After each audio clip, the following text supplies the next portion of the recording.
Bismillahirrahmanirrahim. Assalamualaikum warahmatullahi wabarakatuh. Alhamdulillahirabbil alamin wassalatu wassalamu ala asyrofil anbiya'i wal mursalin wa ala alihi wa sahbihi wa man tabi'ahum bi ihsanin ila yaumiddin.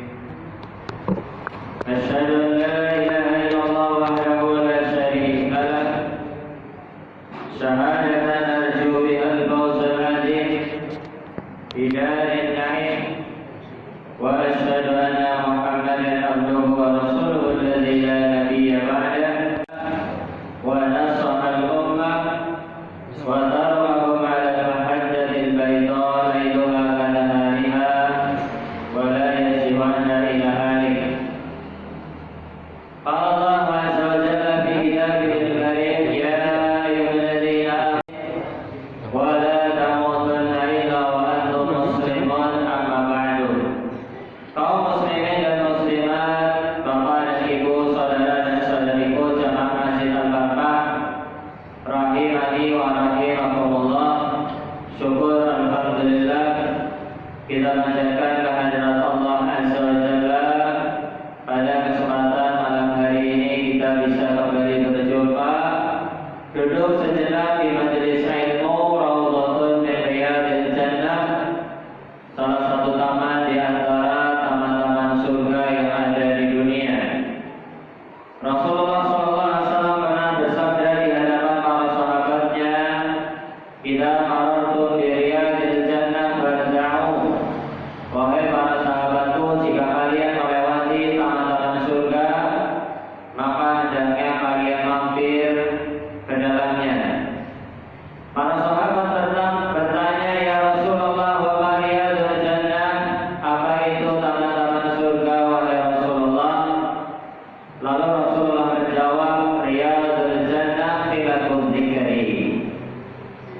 Taman-taman surga adalah halaqah zikir, majelis-majelis ilmu yang dijelaskan oleh para ulama adalah majelis yang disampaikan di dalamnya Al-Quran dan hadis-hadis Nabi Sallallahu Alaihi Wasallam, majelis yang diajarkan di dalamnya tentang perintah dan larangan Allah, tentang halal dan haram, tentang sunnah dan makruh, tentang hukum-hukum syariat. Itulah yang disebut dengan halaqah zikir atau majelis ilmu. Salawat dan salam semoga senantiasa terlimpahkan dan tercurahkan kepada Nabi Agung Muhammad Sallallahu Alaihi Wasallam, kepada keluarganya, para sahabatnya dan seluruh umatnya termasuk kita, yang semoga istiqomah mengikuti sunnah-sunnah beliau Sallallahu Alaihi Wasallam. Kaum muslimin dan muslimat jamaah yang dimuliakan oleh Allah Subhanahu wa taala, malam hari ini kita akan membahas kitab Riyadhus Shalihin bab yang ke-16 yang berjudul Babul Amri bil Muhafadzah 'ala Sunnati wa Adabiha.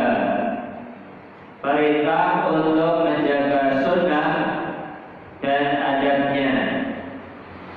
Sunnah yang dimaksud di sini adalah sunnah menurut ilmu hadis, yaitu petunjuk dan ajaran Nabi Sallallahu Alaihi Wasallam, ucapan, perbuatan, ataupun takrir. Takrir itu ketetapan dari Nabi Sallallahu Alaihi Wasallam, bukan sunnah menurut ilmu fikih. Ya, kalau menurut ilmu fikih, misalnya sholat sunnah, puasa sunnah, yaitu itu sunnah menurut ilmu fikih.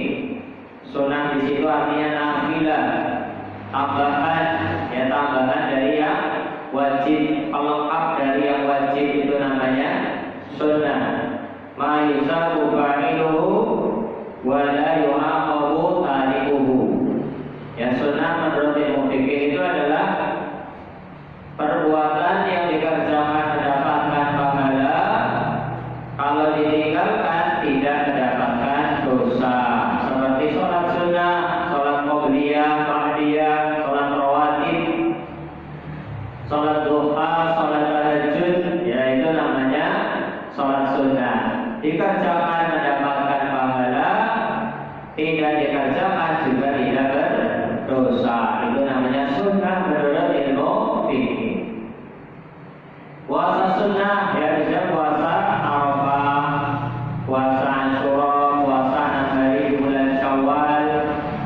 puasa Ayyamul Bid, hari-hari putih, tanggal 13, 14, 15 Hijriah, atau puasa Senin dan Kamis, itu namanya puasa sunnah. Dikerjakan dapat pahala, ditinggalkan tidak berdosa karena bukan perkara wajib. Ya, itu sunnah menurut ilmu fikih. Tapi yang kita pelajari pada malam hari ini, bab menjaga sunnah. Sunnah ini adalah seluruh ajaran dan petunjuk Nabi Muhammad SAW, baik ucapan, perbuatan ataupun ketetapan. Jadi sunnah itu adalah ajaran Nabi. Sunnah adalah Islam, ajaran Islam.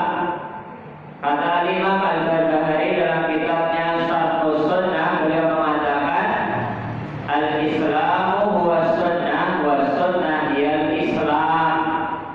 Islam itu adalah petunjuk Nabi, ajaran Nabi. Semua ajaran Nabi itu adalah Islam. Wa sunnatu hiyal Islam. Dan sunnah atau petunjuk Nabi, ajaran Nabi, itulah hakikat Islam yang sesungguhnya. Jadi kalau ada amalan, keyakinan ternyata bertentangan dengan keyakinan dan amalan Nabi, walaupun itu disandarkan kepada Islam, maka sesungguhnya itu bukan ajaran Islam. Ya, karena hakikat ajaran Islam adalah apa? Yang disampaikan dan dikerjakan oleh Nabi. Jadi kita berislam, beribadah, berkeyakinan, berakidah itu sesuai dengan keinginan Allah dan Rasulnya, bukan sesuai dengan hawa nafsu kita. Ya, bukan sesuai dengan hawa nafsu kita. Wa ma yantiqu 'anil hawa in huwa illa wahyu yuha.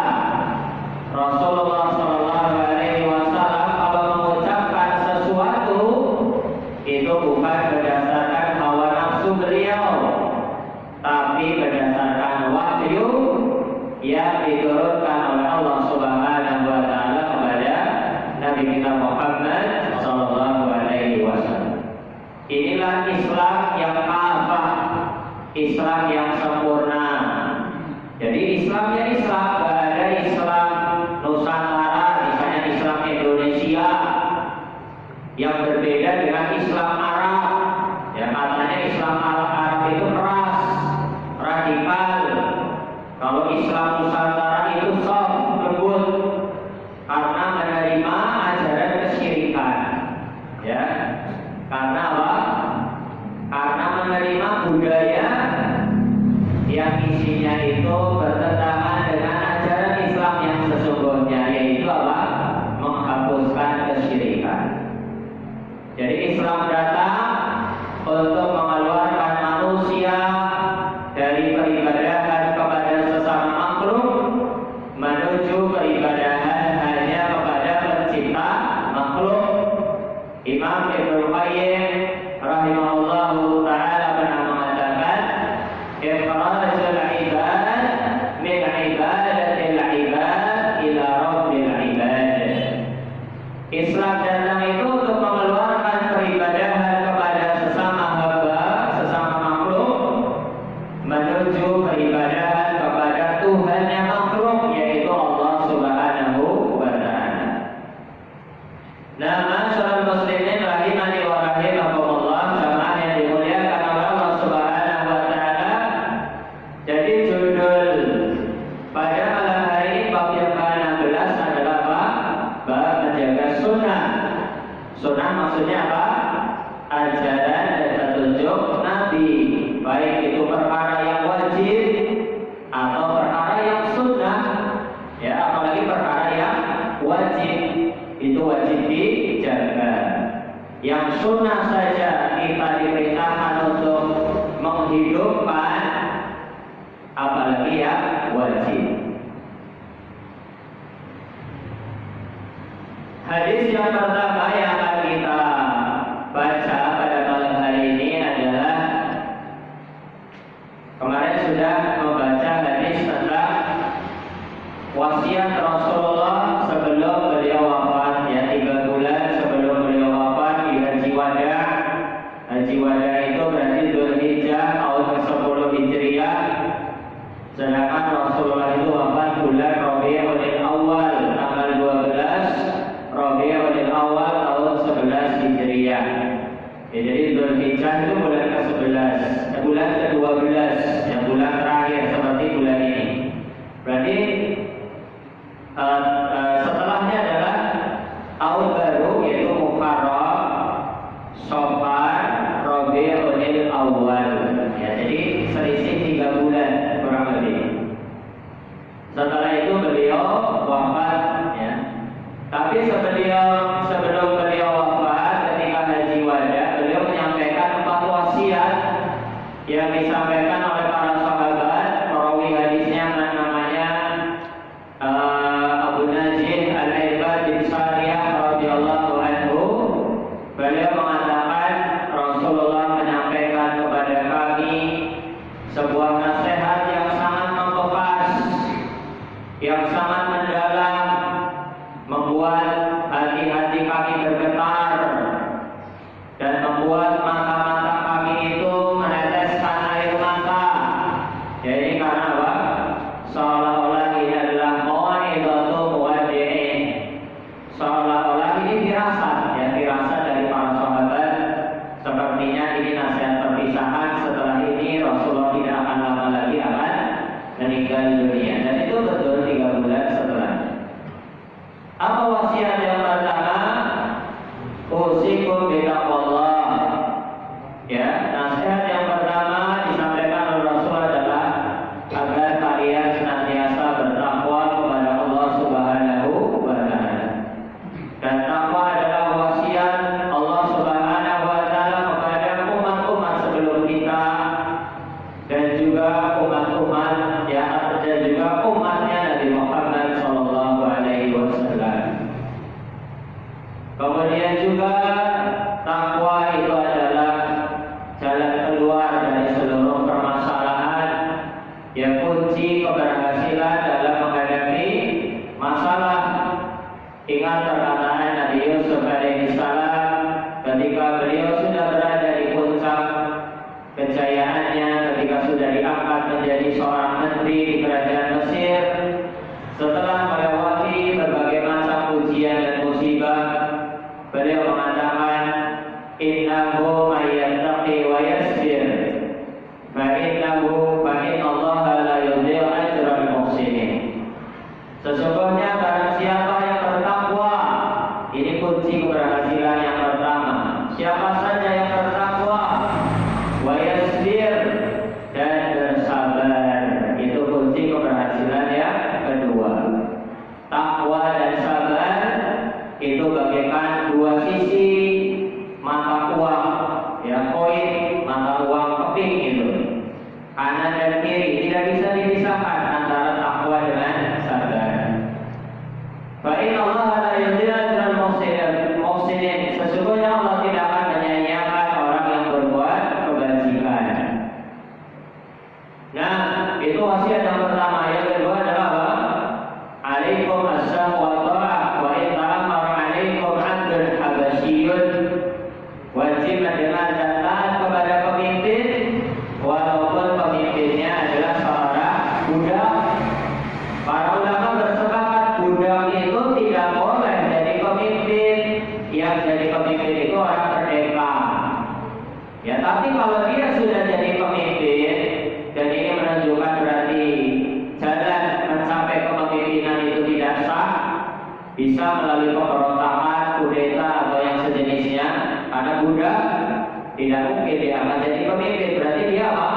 Berusaha sendiri dengan pemberontakan atau kudeta.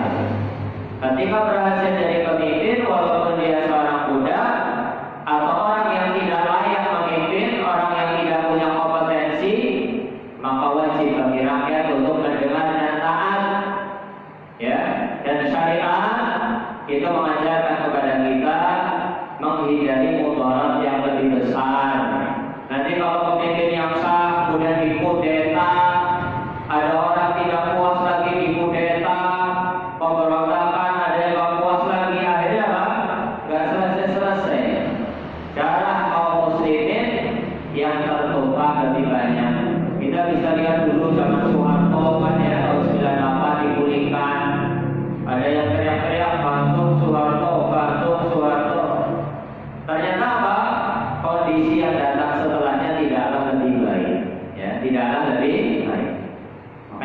radiator itu apa? Di mobil-mobil itu apa? Esi perak zaman kuno gitu kan ya. Ya. Itu yang terasa. Belum lagi apa? Dulu kan banyak ada orang yang gila, yang mahasiswa sakti. Sampai hari ini juga nggak tahu nasibnya seperti apa. Ya kan? Kabar beritanya juga nggak tahu, padahal sudah berapa tahun berarti itu? 98 dari 26 tahun ya. Ya 26 tahun. Belum lagi korban-korban yang lainnya. Padahal nyawa seorang muslim kalau dia lenyap atau hilang itu di sisi Allah Subhanahu wa taala lebih berharga daripada dunia seisinya.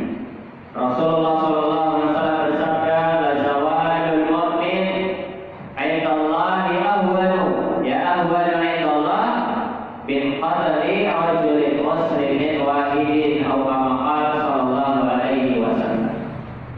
Lenyapnya dunia seisinya itu lebih ringan di sisi Allah dibandingkan terbunuhnya nyawa seorang muslim. Satu nyawa, padahal yang terbunuh bisa jadi berapa? 10, 100, ribuan. Kita lihat Muammar Gaddafi di mana? Libya, dulu aman, tentram, ya. Kemudian terjadi kudeta, dikompori oleh orang-orang kafir Amerika dan sekutunya. Kemudian apa? Rakyat menggulingkan Gaddafi. Kondisinya jauh lebih parah sekarang. Begitu juga Irak, ya kan, Saddam Hussein dan negara-negara yang lain. Nah, intinya mendengar dan taat kepada seorang pemimpin, ya, di situ maslahatnya banyak dan maslahatnya besar. Wasiat yang ketiga apa yang disampaikan oleh Nabi, wasiat perpisahan.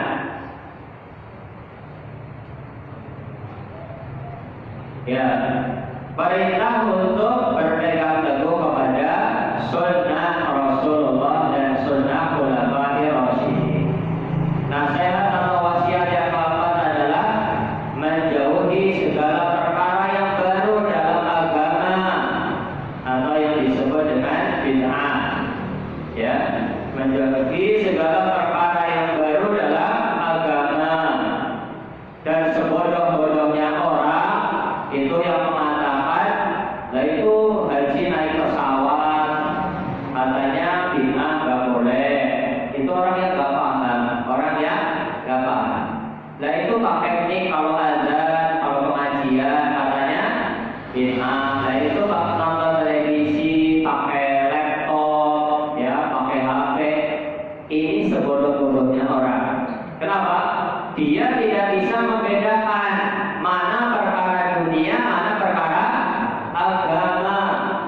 Yang dilarang oleh Nabi Shallallahu Alaihi Wasallam adalah hal-hal baru dalam perkara agama. Alaikum bisunnati wa sunnatil khulafai rasyidin al-mahdiyyin min ba'di. Kemudian apa? Wa iyyakum wa muhdatsatil umur.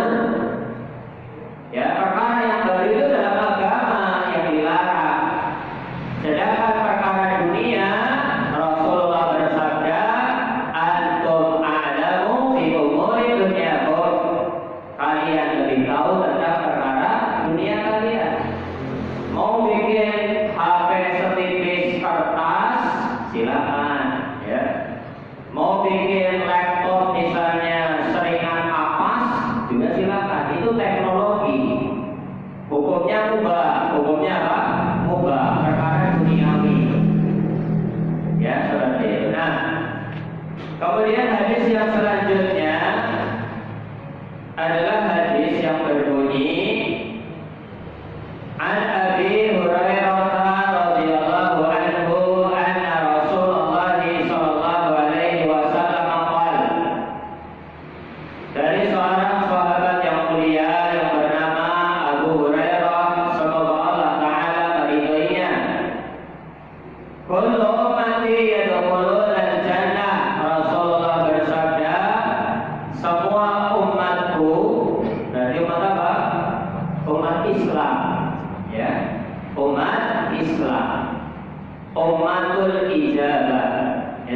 umat itu dalam pembahasan para ulama itu ada dua, namanya ummatul dakwah, umat yang wajib didakwahi, itu berarti seluruh manusia.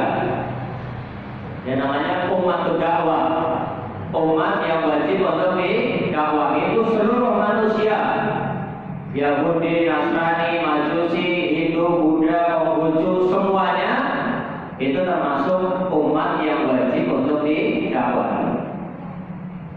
Yang kedua namanya ummatul ijabah, umat yang menjawab dakwah, umat yang masuk Islam. Ya, jadi kaum muslimin itu namanya ummatul ijabah, umat yang sudah menjawab seruan, umat yang sudah masuk Islam, itu ummatul ijabah. Sabda Nabi sallallahu alaihi wasallam, kullu ummati, semua umatku, itu maksudnya yang mana? Semua umatku itu masuk surga. Ummatul dakwah atau ummatul ijabah, semua manusia masuk surga, ataukah kaum muslimin yang sudah menerima Islam yang masuk surga? Yang mana? Semua manusia, Yahudi, Nasrani, Majusi, Hindu, Buddha masuk surga, ataukah ummatul ijabah, umat yang sudah menerima ajaran Nabi? Yang mana? Yang kedua, kaum muslimin. Kalau seandainya semua manusia, Yahudi, Nasrani, Hindu, Buddha masuk surga, buat apa Rasulullah itu mendakwahi orang-orang kafir?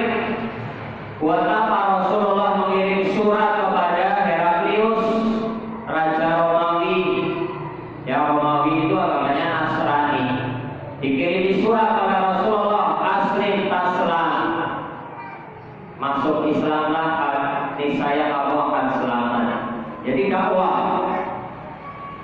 Dan pada waktu itu ya, yang bisa dilakukan Rasulullah karena jaraknya jauh adalah melalui surat. Ya, didakwahi lewat surat. Raja Romawi namanya Heraklius, agamanya Nasrani, didakwahi. Kemudian Raja Persia Kaisar, ya, Kaisar, itu Raja Persia agamanya apa? Agamanya Majusi, penyembah api. Ya, api kok disembah?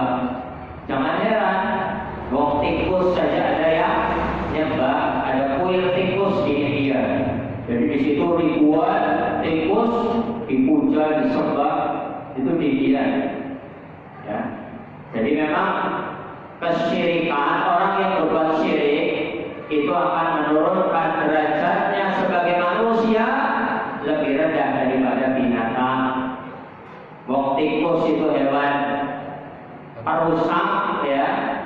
Di dalam Islam itu diperintahkan untuk dibasmi, dimusnahkan. Ini malah dipuja, ya, disembah. Sapi diciptakan oleh Allah itu untuk dikonsumsi dagingnya, ya, untuk kebutuhan protein hewani, diambil susunya, ya kan? Kemudian dijadikan tunggangan atau dijadikan alat untuk membajak sawah. Intinya ditundukkan oleh Allah untuk kebutuhan manusia. Nah, ini ada sapi, kalau buang hajat malah diadami, ya kan? Katanya barokah. Itu kan menurunkan derajat manusia yang tinggi. Laqad khalaqnal insana fi ahsani taqwim. Sungguh telah kuciptakan manusia dalam sebaik-baik bentuk. Wa laqad karramna bani Adam. Sungguh telah kami muliakan anak keturunan Adam, yaitu manusia. Tapi karena berbuat syirik, akhirnya apa? Dia menjatuhkan harkat dan martabatnya lebih rendah daripada binatang. Nauzubillah ini. Maka tauhid lawan dari syirik, yang inti ajaran Islam itu akan mengangkat harkat manusia lebih tinggi daripada makhluk yang lainnya. Nah, kaum muslimin rahimani wa rahimakumullah.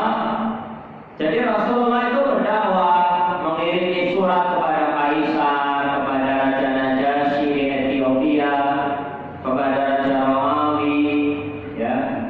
Kemudian juga para sahabat itu menyebarkan Islam tembus sampai ke benua Eropa, ya Andalusia itu Spanyol pernah jadi pusat peradaban Islam, Islam maju di sana. Kemudian negara-negara di Asia itu dakwah, itu menunjukkan bahwasanya kunci untuk masuk surga adalah orang-orang yang mau menerima Islam. Kalau semua agama masuk surga, buat apa didakwahi oleh Rasulullah dan para sahabat? Inilah makna dari wa ma arsalnaka illa rahmatan lil alamin. Tidaklah kami mengutus engkau wahai Muhammad kecuali menjadi rahmat bagi semesta alam. Maksudnya apa? Ya, Islam dan Nabi Muhammad itu diutus untuk seluruh manusia, seluruh alam. Yang mau menerima maka dia mendapatkan rahmat. Tapi kalau dia menolak, dia tidak mendapatkan rahmat, dia mendapatkan azab.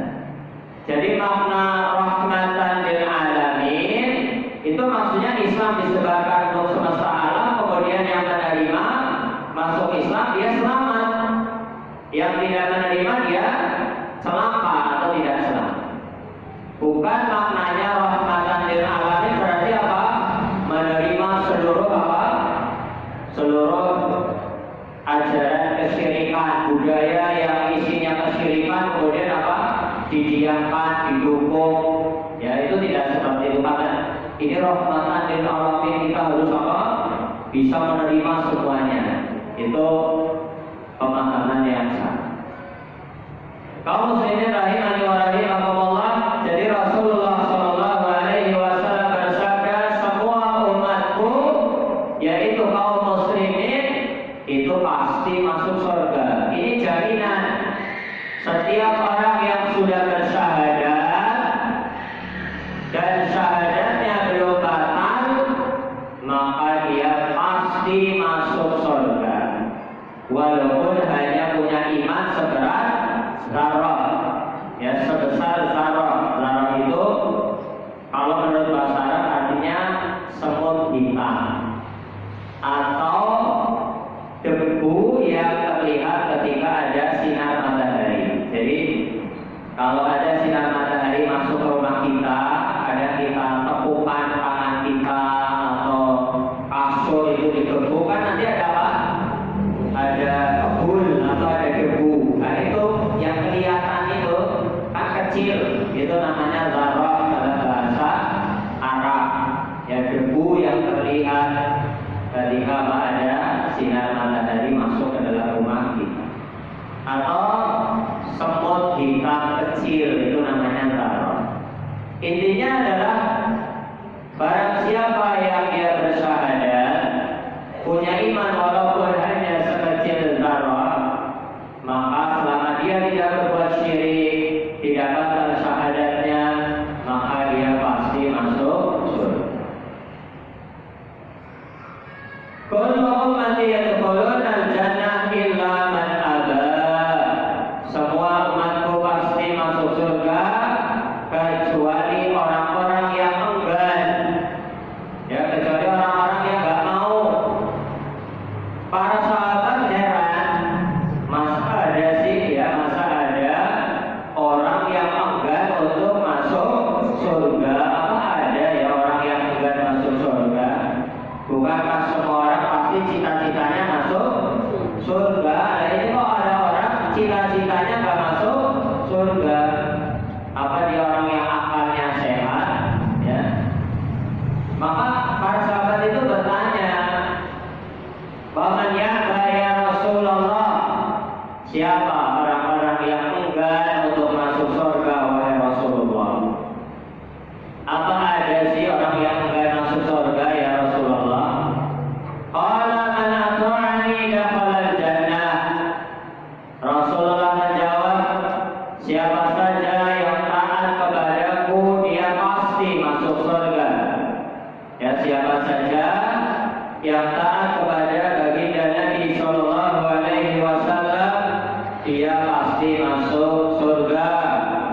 Wa man asani faqad aba. Dan barang siapa yang mendurhakaiku, yang tidak taat kepadaku, maka sungguh dia enggan untuk masuk surga. Jadi siapa orang-orang yang enggan masuk surga? Orang-orang yang mendurhakai Rasulullah SAW. Mengakunya Muslim, KTP-nya Islam, tapi dia gak mau sholat, gak mau puasa, ya. Padahal sholat adalah kewajiban, puasa Ramadan adalah kewajiban, dan juga perintah-perintah Rasulullah yang lain. Kita bisa lihat ada sebuah contoh kasus, ya, bagaimana menentang atau mendurhakai Rasulullah itu adalah akibatnya dia fatal. Kita bisa lihat di dalam hadis yang selanjutnya, an Abi Muslim wa qila bi Iyas Salamah bin Amr bin Aqwa radhiyallahu anhu. Dari Abu Muslim dan dikatakan Abu Iyas Salamah bin Amr bin Aqwa, seorang sahabat semoga Allah Taala meridhoinya, anna rajulan akala 'inda Rasulillah bi shimalihi. Pada suatu hari ada seorang laki-laki sedang makan di hadapan Rasulullah itu pakai tangan kiri. Ya, ada seorang laki-laki sedang makan di hadapan Rasulullah pakai tangan apa? Pakai tangan kiri. Seharusnya makan itu pakai tangan apa? Tangan kanan. Ya, ini mungkin perkara yang sepele, ya, tangan kanan, tangan kiri bagi orang yang awam, orang yang gak ngaji atau gak perhatian, sama aja. Tangan kiri, tangan kanan sama-sama apa?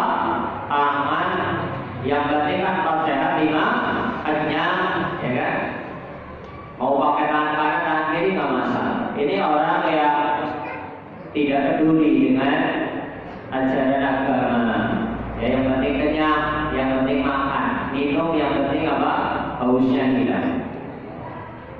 Maka orang itu yang makan dengan tangan kiri, maka pun dia ini ditegur oleh Rasulullah. Jadi Rasulullah itu kalau melihat yang kurang pas, melihat kemungkaran jelas di depan matanya, di depan beliau, itu langsung ditegur.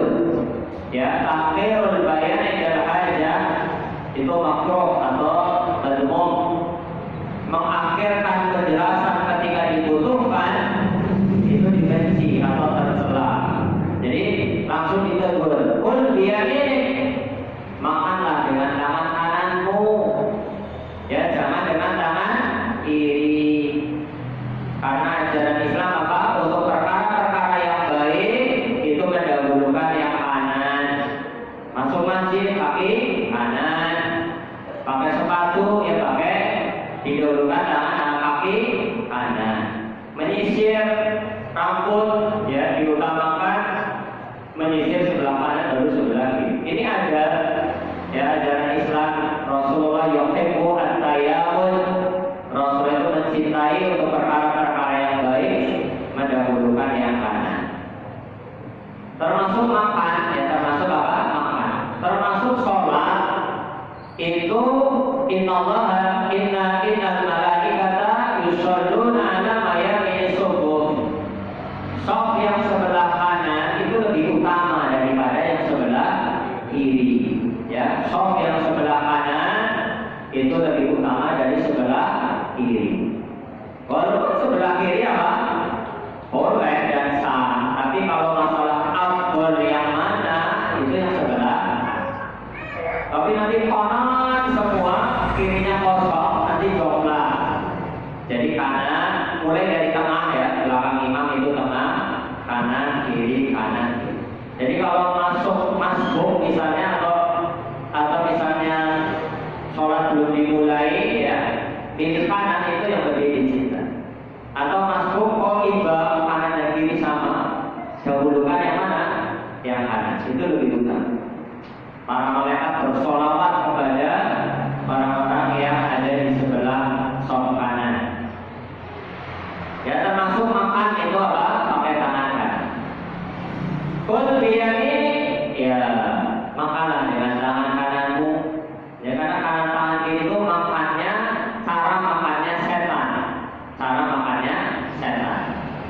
Berarti kalau ada orang itu makan dengan tangan kiri, berarti apa? Tasyabuh dengan setan. At-tasyabuh bisyayatin, menyerupai atau mirip seperti setan. Panjenengan mau dibilang mirip setan? Ya. Kan gak ada yang mau, ya kan? Maka adabnya adalah tangan kanan. Tangan kiri itu digunakan untuk cebok, untuk bersih-bersih, ya, untuk bersih-bersih ketika buang air kecil atau buang air besar. Kenapa disebut dengan buang air kecil? Kenapa disebut dengan buang air besar? Kecil dan besar kan? Ya karena kalau kita buang air kecil itu pipis, ya, itu ceboknya kan airnya tidak terlalu banyak, tidak sebanyak ketika buang air besar. Ketika apa? Mohon maaf, apa? Buang kotoran itu, ya, lewat lubang belakang, itu kan air yang dibutuhkan lebih banyak, makanya disebut dengan buang air besar. Konon seperti itu katanya, asal usul penamaannya. Kenapa disebut PAH dan BAB? Karena kalau tipis itu untuk bersucinya airnya lebih sedikit dibandingkan kalau buang air besar, karena perlu banyak yang dibersihkan, ya. Atau mau seperti kayak orang parah itu pakai tisu, ya. Kira-kira gimana? Di WC kan? Kalau di hotel-hotel kan banyak, ya, nggak ada airnya tapi pakainya apa? Tisu. Ya. Kira-kira nyaman apa enggak, gitu, ya? Hanya biasalah pakai airnya banyak, ya kan?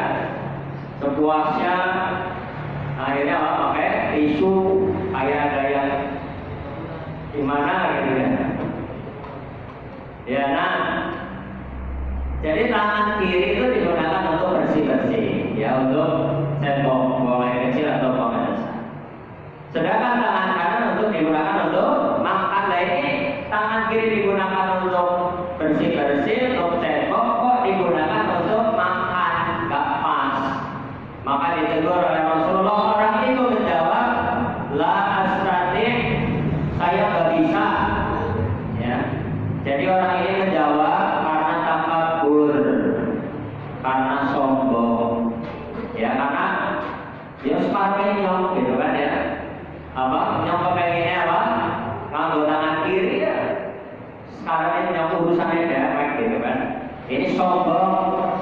Sombong itu apa? Batarul haq wa ghaddu an-nas, menolak kebenaran dan meremehkan manusia.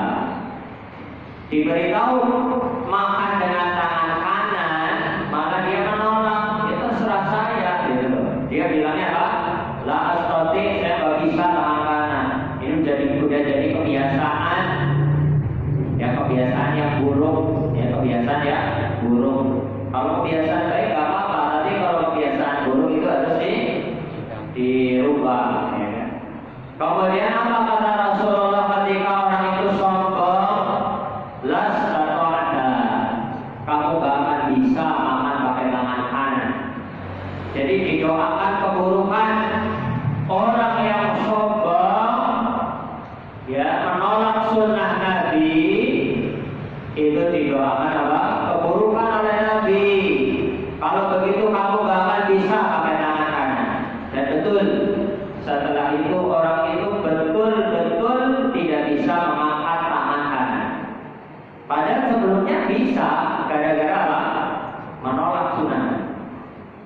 Ya, ada juga orang yang menolak perintah Rasulullah. Itu kan ada ketika bangun pagi, janganlah kalian celupkan tangan kalian ke dalam bejana air sebelum mencucinya 3 kali. Jadi kalau mau masuk ke ember atau apa, tangan kita tuh bangun pagi jangan langsung dicelupkan tangan kita, jangan langsung dikerobohkan, tapi dicuci dulu. Kalau seandainya tangan kita mau dimasukkan ke ember atau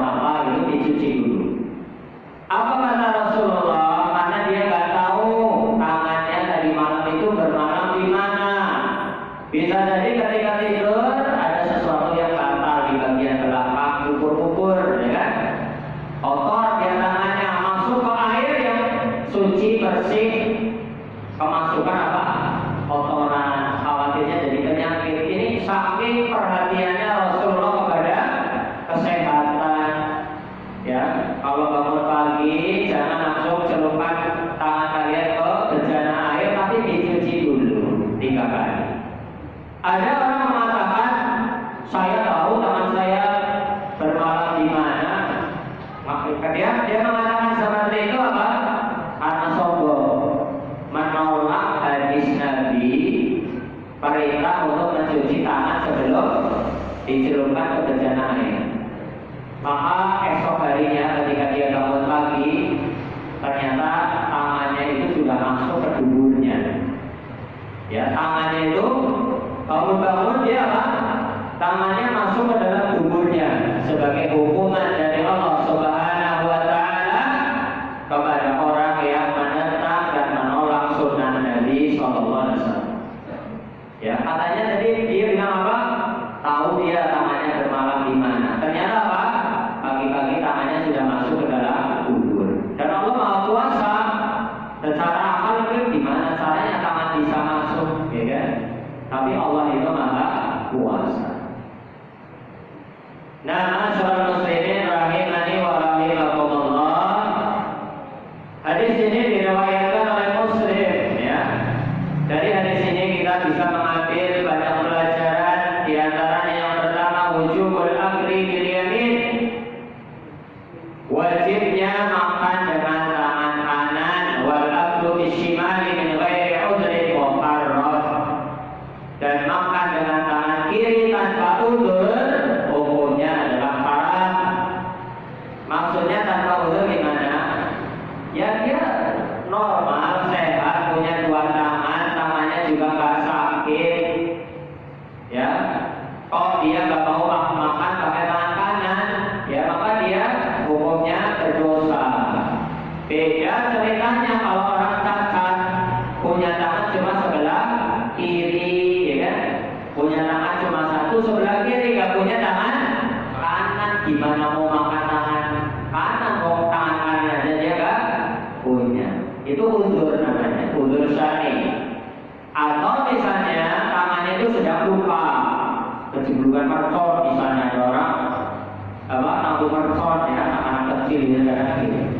Atau mungkin dia kecelakaan atau apa, tangannya itu apa, tangan kanannya lupa ya di spalem atau di obat merah atau yang bisa digunakan tangan kiri, itu udzur namanya. Tapi ini normal, gak cacat, gak sakit, punya tangan kanan, kok dia makannya pakai tangan kiri, ya itu apa? Haram hukum.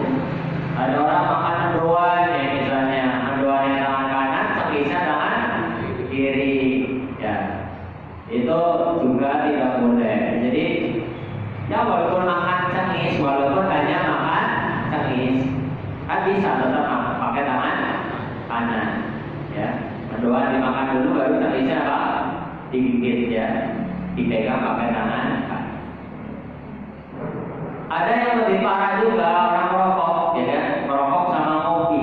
Merokoknya pakai tangan kanan, ngopinya pakai tangan kiri.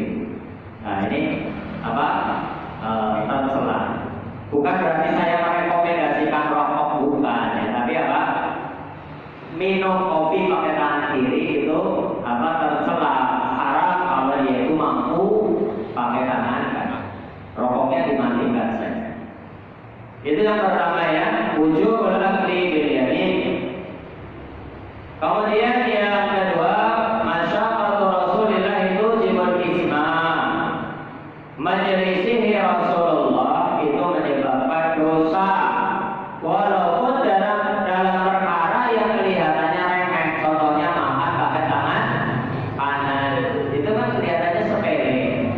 Ya makanya Allah Subhanahu wa Ta'ala berfirman, yarfa'illahu alladhina amanu minkum walladhina utul ilma darajat. Allah akan angkat derajat kalian yang beriman dan berilmu. Orang yang makan pakai tangan kanan, minum pakai tangan kanan, setiap dia melakukan pakai tangan kanan, makan dan minum,